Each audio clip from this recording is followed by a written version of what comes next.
Oke, masih dengan Profesor Kardus. Tak berijazah, tapi jenius. Alam semesta, asal Anda tahu. Hingga kini faktanya umat manusia belum mengetahui seberapa luas alam semesta kita. Ada apa di ujung alam semesta? Teknologi yang kita miliki saat ini hanya mampu melihat tak lebih dari 5% bagian dari alam semesta. Dan diketahui hanya sekitar diameter 93 miliar tahun cahaya alam semesta yang berhasil kita amati. Sisanya adalah tabir misteri yang menunggu untuk diungkap. Seperti yang kita tahu, dalam teori yang disepakati, alam semesta terdiri dari 5% materi-materi barionik atau materi-materi atomik yang setiap hari kita lihat, seperti tanah, rumah, planet, galaksi, bintang, dan lain-lain. 30% materi gelap dan 65% energi gelap, dan keberadaan materi gelap dan energi gelap juga masih sangat suram. Kita belum mampu dan tahu bagaimana wujudnya dan sifat-sifatnya. Umumnya, kita hanya meyakini keberadaannya. Dan hingga saat ini, hanya materi-materi barionik atau unsur-unsur materi-materi atomik yang tersusun dari ikatan atom yang terdiri dari nuklida inti atom seperti proton, neutron, dan elektron. Juga partikel-partikel fundamentalnya seperti quark dan gluon yang berhasil kita amati. Seperti yang kita tahu, seluruh benda atau unsur berwujud, baik gas, unsur, atau material logam-logam dan makhluk-makhluk di alam semesta tersusun dari atom-atom penyusun yang bertebaran dengan jumlah yang tak terhingga di alam semesta. Lantas bagaimana ya atom-atom dan struktur partikel di alam semesta bisa terbentuk? Kapan terbentuknya dan kapan mulai terikat menjadi unsur-unsur dan struktur di alam semesta? Ya, dan kali ini Profesor Kardus akan mencoba mengulas kronologi terbentuknya alam semesta dalam standar model Big Bang dan proses nukleosintesis materi.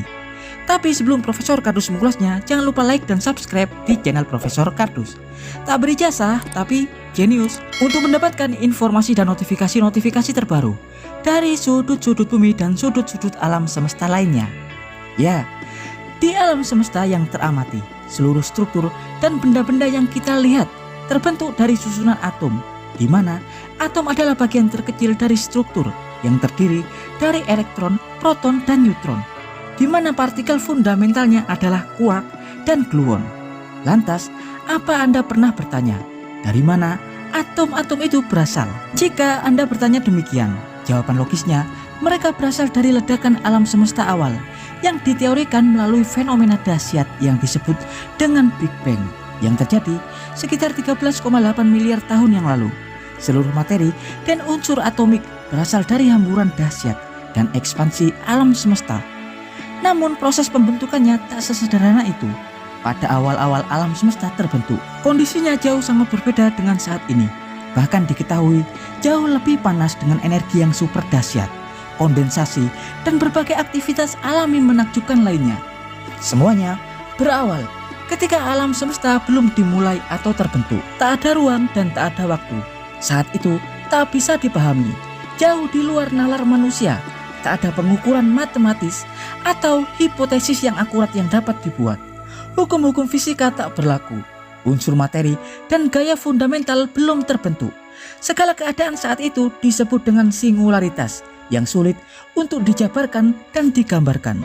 Karena hukum-hukum fisika tak berlaku dan penjelasan ilmiah tak mungkin ada landasannya. Entah bagaimana kondisi saat itu. Dan jika kalian percaya alam semesta ada yang menciptakan, maka hanyalah yang maha pencipta yang pastinya mengetahui apa yang terjadi saat itu. Setelah era menakjubkan itu, kita kemudian akan mengawali garis waktu sebelum ledakan Big Bang dimulai, di mana T sama dengan 0 dan detik waktu pertama alam semesta dimulai. Ya, mungkin kita menganggap alam semesta dimulai dalam ledakan awal atau Big Bang, tapi sebenarnya tidak. Dalam standar model kosmologi yang disepakati, ada sebuah era di mana waktu baru akan dimulai. Era saat itu dapat dilihat ketika skala materi, baik materi barionik, energi gelap, atau materi gelap, masih membentuk satu kesatuan. 4 kekuatan fundamental, yakni gaya gravitasi, gaya nuklir kuat, gaya nuklir lemah, dan gaya elektromagnetisme, masih tergabung menjadi satu. Struktur tersebut super sangat padat, melebihi kepadatan apapun di alam semesta saat ini. Sangat panas, melebihi panas apapun yang ada di alam semesta saat ini. Waktu atau era tersebut disebut sebagai era Planck atau zaman Planck yang berlangsung super sangat singkat, yakni hanya 10 pangkat minus 43 detik. Super sangat singkat. Ukuran waktu tersingkat dalam satuan waktu atau 1 per triliun detik. Pada era Planck ini semuanya benar-benar singularitas. Disinilah semuanya dimulai ketika sebuah kesatuan kemudian meledak super dahsyat dalam ledakan Big Bang 13,8 miliar tahun yang lalu. Barulah detik pertama alam semesta berjalan setelah Big Bang berlangsung sekitar 10 pangkat minus 33 detik awal. Zaman Planck pun berakhir, diawali era baru yang disebut sebagai kosmik inflasi, era inflasi awal alam semesta. Saat itu alam semesta hanya berukuran sebuah jeruk. Kondisinya super sangat panas. Era inflasi kosmik dimulai, di mana pengembangan alam semesta awal bergerak melalui kecepatan cahaya. Jadi, sebagai gambaran, sebenarnya alam semesta dimulai bukan pada saat Big Bang terjadi, melainkan pada sebuah era yang disebut era Planck, era singularitas yang berukuran super sangat kecil dalam skala Planck, dan keadaan awal yang sedikit bisa dipahami ketika usia alam semesta baru berusia 10 hingga 12 detik. Era itu, dua gaya fundamental kemudian berpisah atau terbentuk, yakni gravitasi dan gaya nuklir kuat. Di era ini, model standar awal dimulai. Quark elementer dan gluon mulai muncul bergabung dalam bentuk plasma quark gluon. Tapi partikel-partikel di era ini tak ada yang memiliki massa karena belum berinteraksi dengan medan Higgs. Kemudian suhu alam semesta mulai menurun sekitar 10 pangkat 15 atau 1 kuadriliun Kelvin. Saat itulah gaya elektromagnetisme dan gaya nuklir lemah kemudian terbentuk. Hal itu menciptakan medan Higgs awal. Medan Higgs mulai mempengaruhi dan memberi massa partikel-partikel awal seperti quark dan gluon, tapi tidak untuk foton. Pada detik 20 hingga 30 detik awal, suhu mulai makin menurun hingga 1 triliun Kelvin. Partikel-partikel fundamental dan plasma quark gluon membentuk gas hadron seperti quark dan gluon, kemudian saling mengikat membentuk hadron, yakni proton, neutron, dan beberapa meson. Alam semesta pun terus mendingin. Pada tahap selanjutnya partikel dan antipartikel mulai bermunculan. Namun karena sifat antipartikel yang akan saling menghancurkan jika bertemu dengan partikel, maka pasangan antipartikel dan partikel langsung menghilang dan langsung hancur. Dan jika Anda bertanya, seandainya benar awal munculnya antipartikel, pasti akan menghancurkan partikel umum. Dan proses penghancurannya hanya melahirkan foton dan neutrino. Ya, dalam teori asimetris baryon, sebenarnya jumlah materi yang terbentuk lebih besar daripada antimateri. Dan materi-materi yang selamat dari proses penghancuran antimateri dan materi merupakan materi-materi yang kita lihat saat ini. Kemudian era zaman foton dari 1 menit hingga 2 menit awal setelah ledakan Big Bang. Ketika antimateri dan materi saling menghancurkan, mereka menghasilkan foton dan neutrino. 10 detik awal alam semesta, foton radiasi mendominasi alam semesta panas di era ini.